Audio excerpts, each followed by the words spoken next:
Les invito a que me acompañen en la lectura de la palabra de Dios en el Nuevo Testamento. Estamos leyendo la hermosa carta del apóstol San Pablo a los romanos y nuestra lectura comienza en el capítulo 8. Capítulo 8 de la carta de Pablo a los romanos. Dice así la palabra de Dios.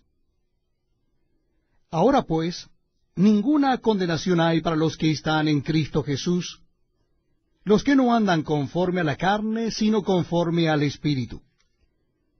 Porque la ley del Espíritu de vida en Cristo Jesús me ha librado de la ley del pecado y de la muerte.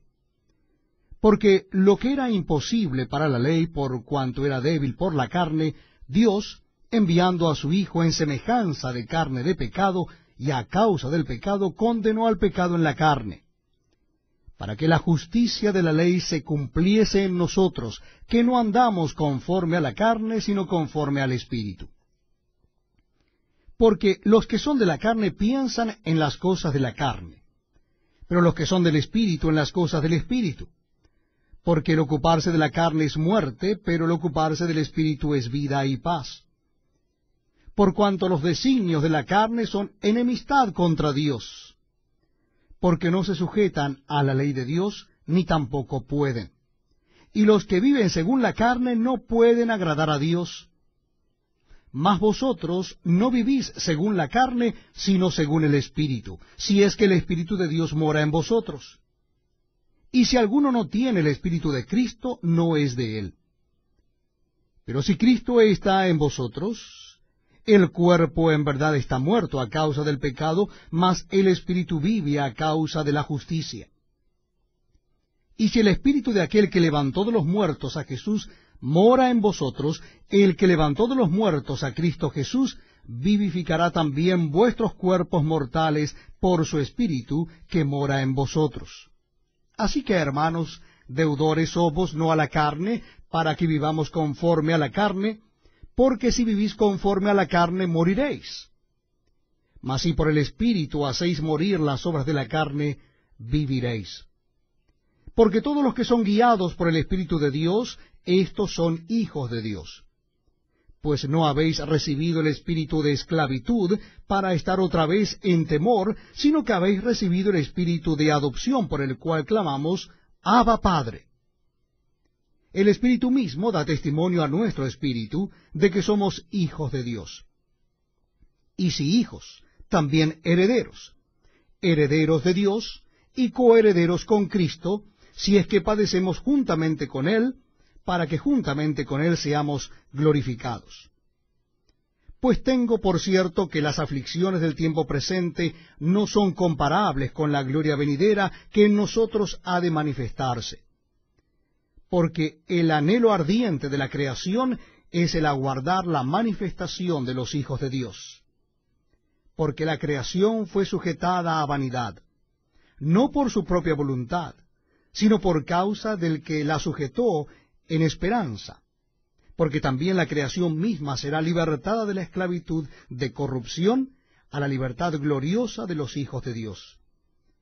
Porque sabemos que toda la creación gime a una, y a una está con dolores de parto hasta ahora. Y no solo ella, sino que también nosotros mismos, que tenemos las primicias del Espíritu, nosotros también gemimos dentro de nosotros mismos, esperando la adopción, la redención de nuestro cuerpo. Porque en esperanza fuimos salvos. Pero la esperanza que se ve no es esperanza, porque lo que alguno ve, ¿a qué esperarlo? Pero si esperamos lo que no vemos, con paciencia lo aguardamos. Y de igual manera el Espíritu nos ayuda en nuestra debilidad, pues ¿qué hemos de pedir como conviene? No lo sabemos, pero el Espíritu mismo intercede por nosotros con gemidos indecibles. Mas el que escudriña los corazones sabe cuál es la intención del Espíritu, porque conforme a la voluntad de Dios intercede por los santos. Y sabemos que a los que aman a Dios, todas las cosas les ayudan a bien, esto es, a los que conforme a su propósito son llamados. Porque a los que antes conoció, también los predestinó, para que fuesen hechos conforme a la imagen de su Hijo, para que Él sea el primogénito entre muchos hermanos. Y a los que predestinó, a éstos también llamó, y a los que llamó, a éstos también justificó, y a los que justificó, a éstos también glorificó. ¿Qué pues diremos a esto? Si Dios es por nosotros, ¿quién contra nosotros? El que no escatimó ni a su propio Hijo, sino que lo entregó por todos nosotros, ¿cómo no nos dará también con él todas las cosas? ¿Quién acusará a los escogidos de Dios? Dios es el que justifica. ¿Quién es el que condenará? Cristo es el que murió, más aún, el que también resucitó, el que además está a la diestra de Dios, el que también intercede por nosotros. ¿Quién nos separará del amor de Cristo? ¿Tribulación, o angustia, o persecución, o hambre, o desnudez, o peligro, o espada?